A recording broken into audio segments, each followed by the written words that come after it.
Hi there, today I'm going to show you how to make your own pappadums. Now these are sort of like the Indian version of a corn chip, completely delicious and amazing when you don't make them yourself, but even better when you do. They're a little bit thicker than you would perhaps expect when you purchase pappadums, but the taste is like nothing close. It's so amazing. So we're using something called besan flour, which is chickpea flour.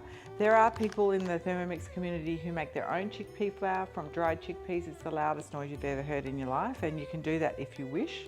But I just find it easier to buy a bag of chickpea flour, and it's super, super cheap. We only need 250 grams of that, so we'll put that in there. And this actually makes heaps. It seems like not much dough, but when you start rolling it out, okay, here we go. And then we're using half a teaspoon or a teaspoon of nigella seeds, not to be confused with black sesame seeds. These are very tiny little round seeds, and they're traditionally used in Indian cuisine or Middle Eastern cuisine. On your Turkish bread, that's what you would use. Pinch of pink salt flakes, of course, good pinch, like, you know. And then 100 grams of water. This is warm water, so from the tap warm, so it's fairly warm, but not hot, not boiling. And then we're just going to blend that together and then do a little knead on it as well. Up to speed 6. Okay, I'll show you that. There's probably not a lot of point in doing the knead, but it just helps it come together, and there isn't any kind of gluten in besan flour. It's gluten free. So this will get dry on contact with your hands because your hands are hot as well, but we do want it to dry out a little bit more than that. So we're going to knead it until it comes together into kind of a ball. So 3 minutes on the dough setting, and we'll be back. All right, the dough's finished. We are going to oil the bread mat. You must have a bread mat for this. It's kind of impossible without it. So I'm just going to drizzle some oil, use a brush it all over.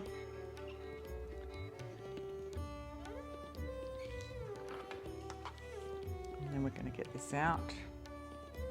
And it's not one piece because it's very sticky still, but that's okay.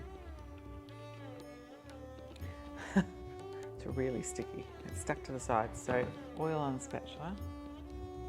You just don't want anything sticking to it, basically.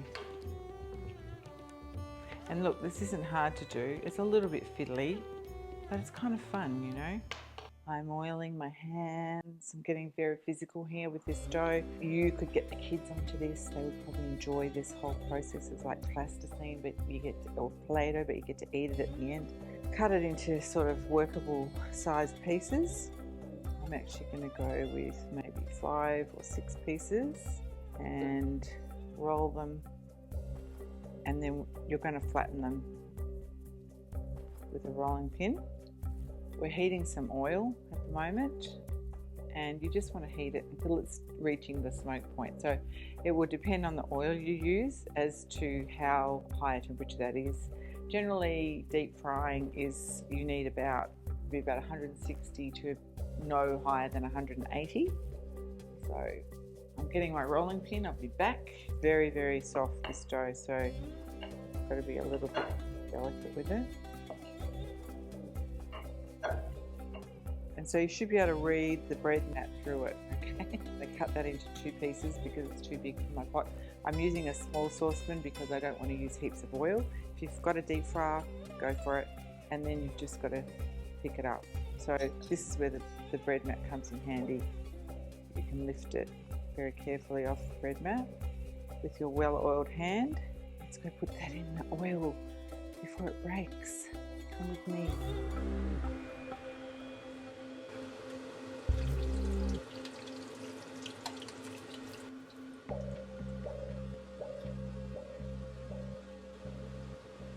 Okay, I'm ready to go in with the green chutney.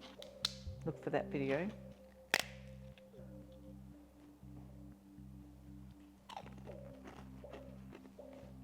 Yum.